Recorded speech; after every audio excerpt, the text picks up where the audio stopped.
It's Adeptus Titanicus, guys. Grandmaster's edition.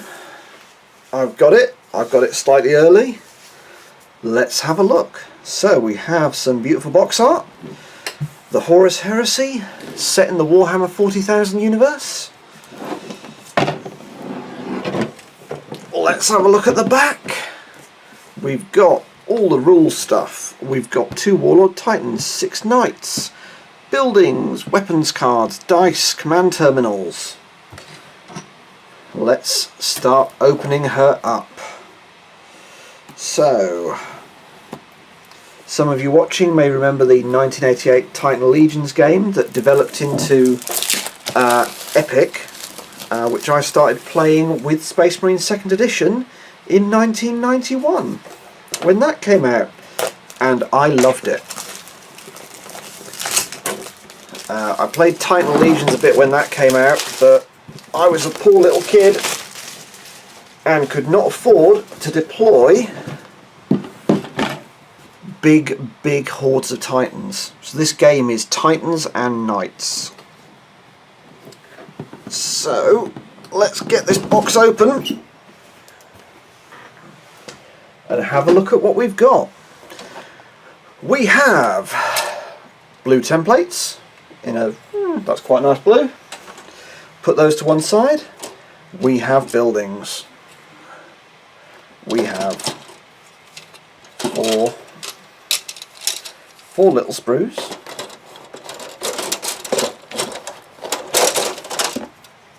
and four big sprues. So that's quite a bit for putting buildings together. We have the control templates. We've got the little strategic asset models with the various different things. So you've got missile launchers, macro cannons, plasma reactors. You've got the little things to go on the controllers. You've got the templates for the different base sizes. So Warhound, Reaver and Warlord. You've got the priority marker, which is this. You've got the little downed Titan head. You've got these markers for marking out which Titan is which if you've got lots of the same Titan. We have 2 Questoris Knight sprues, and my god, these are beautiful. So looking at these, the sheer amount of detail. The only downside of these is you only get one of each gun, and you only get one melter gun to be the tiny little pintle weapon type thing. So they will be doing resin upgrades for the Knights. You've got this little hole here for fitting the launcher in. That's already been seen on models on Warhammer TV, so we know that that's coming. But just look at how beautiful these are. So they are tiny little chibi Knights. I really look forward to putting these together and painting these up. I am hesitant as to whether to put them all together until the resin upgrades are released, because I absolutely want to field something with 2 melter cannons, because of the sheer amount of damage that'll do to a Knight. Sorry, to a Warlord Titan. The Avenger is an anti-Knight weapon basically, though if you damage a Titan enough you can plink away at the hull or some other location. So yeah, I am really liking these. These look absolutely great. But now let's get to the meat of this. We've got 2 weapon sprues, 2 armour sprues and 2 skeleton sprues. Games Workshop have deliberately built this so that they can replace the armour sprue. So you could do a Lucius pattern instead of this pattern Warlord, so that you can replace the weapon sprue, and there will be new plastic weapon sprues coming. These are also set up so that you can magnetise them. And again, look awesome. And I'm wondering whether you can magnetise the heads. It's looking like you might. I'll go and get my magnets in a little bit and start test fitting some things, because I bought the magnets 2 months ago when I found out what the size would be. So the skeleton is the only sprue that you'd always use. So Games Workshop have done it so they can come back and change one or more sprues in this set to give you Warlord variants. I think, however, the weapons they will be releasing with as a purchase you can make on their own, which is good, because I think we'd all feel a bit robbed if we had to buy a whole new Warlord to get different weapon options. So 2 Warlords is pretty much all the Warlords you'll ever need. 6 Knights isn't all the Knights you'll ever need. So as soon as it becomes clear what other options they're doing, I may pick up another box of Knights. So we have a little card divider, let's pop that out, which has the assembly instructions for the battlefield assets, a list of the tools you'll need. You flip it over and it's some artwork, so that could go in a frame. We've got a ruler. We've got a sample chapter of the Titanicus book.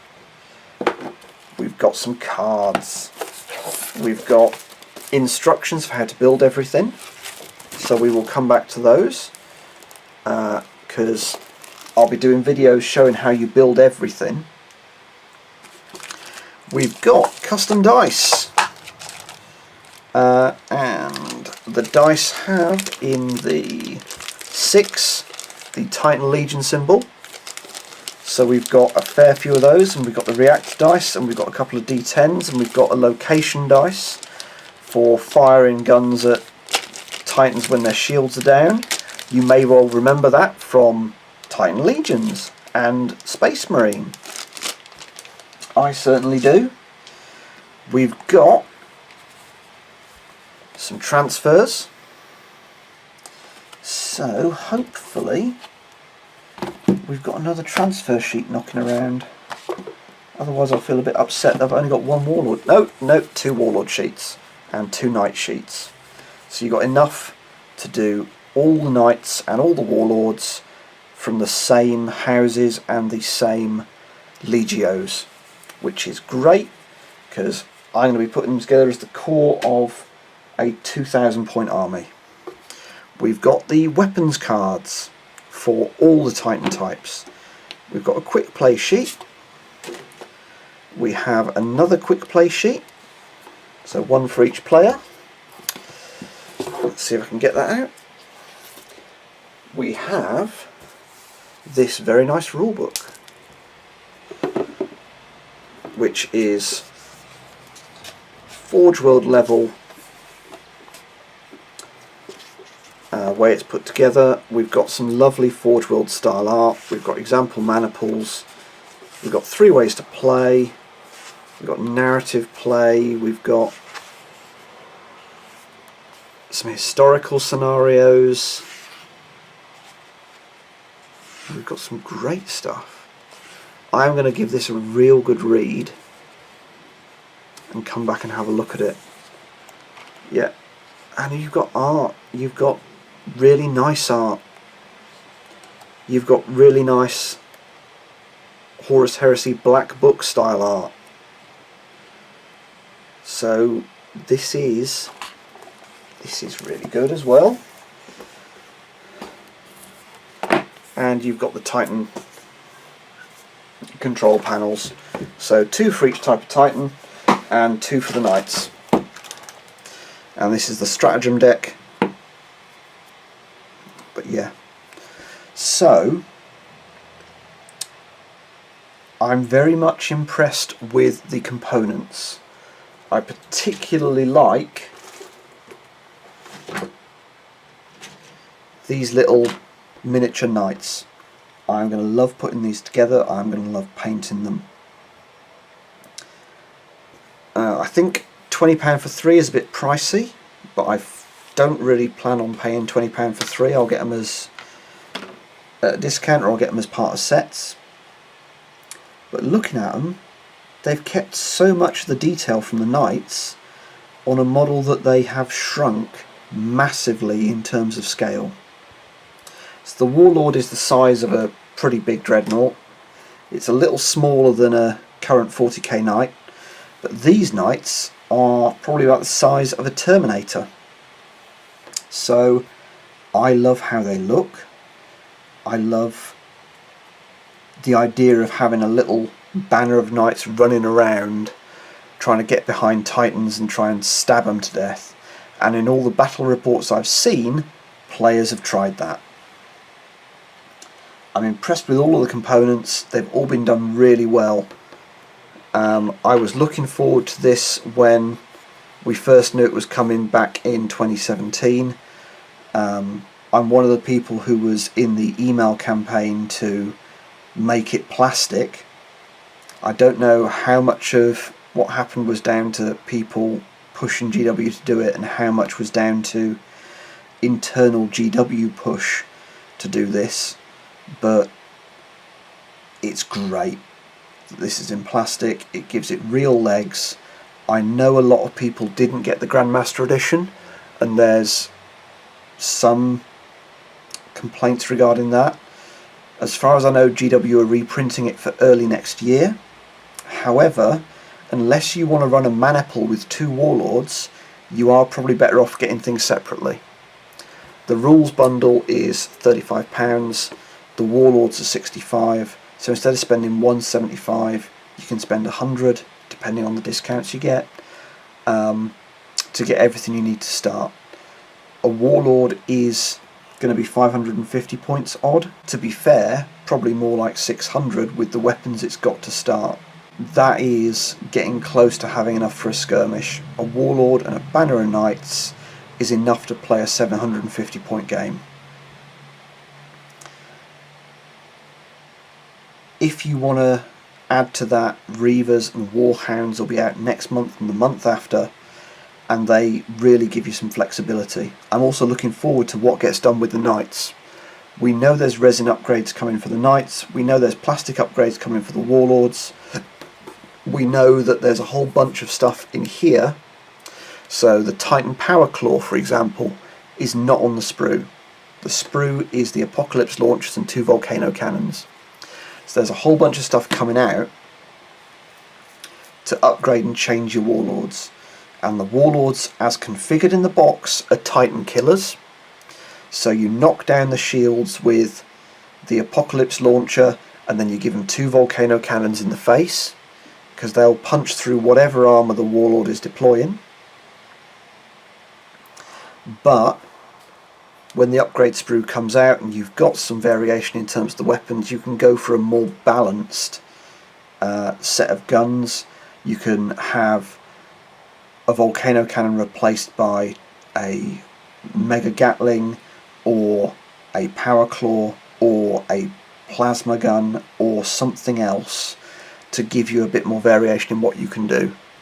Certainly the Warhounds are going to have the option to take Vulcan mega bolters, turbo laser destructors, plasma blast guns, and that gives them the ability to, in pairs, you've got one to knock down the shields of a bigger Titan and the other to start putting rounds into it to damage the systems and start knocking it out. I'm going to really get into the book on this, and I'm going to start building this up. There will be painting videos for Warlord Titans, for the buildings, for the Knights. There'll be assembly videos for all of those as well, and I hope to be able to get some bat reps in, and I'll show you what they look like assembled with the scenery I've got, so you can see if the scenery for things like the Ruinscape from TT Combat or the MDF buildings go well with the scale of these, how the buildings go together, how to paint them up. It's a big slice of nostalgia. If you could get the Grandmaster box and you could get it at a good discount, it's absolutely 100% worth it, I think. even if you can't get it at a discount, but you want to run a maniple with 2 warlords, it is worth getting. But this is going to be a bit of a slow burner, because for proper battles you're going to have to wait until the Reaver and the Warhounds come out. So there'll be a period where everybody's got a couple of warlords and a couple of banners of knights, and they're getting it all put together and painted, and then next month you'll get some Reavers, the month after you'll get some Warhounds, and then suddenly people are running more interesting maniples, suddenly people are running 2,000 point forces, the Knights upgrade comes out, suddenly people are deploying a lot more variety in their Knights. So this is a starter. The releases for the next 3 months are going to be give you the core, the 3 Titans, the Knights, the upgrades, the variations in weapons on the Warlord, that let you do an army that you can personalise, an army that you can tweak to punch out Titans, to fight Knights, to do lots more different things. And you'll see some people coming out with some good theme armies. So I'm looking at this, I'm loving it. If you want to get into Titan Legions, absolutely get this set if you can. If not, get the rules and pick up what Titans you like. I can understand if people want to hold off a month until the Reaver's out and then start with a Reaver and some Knights or whatever. But I could not really get that much more excited about this. This weekend is going to be a massive weekend of building and videoing things so that I can pop it all online. But yeah, I'm loving this. I definitely recommend it, and within a couple of weeks I'm going to be taking it down the club and giving it a try. So if you've liked this video, hit like or subscribe. If you feel strongly, leave a comment below. Otherwise, good gaming.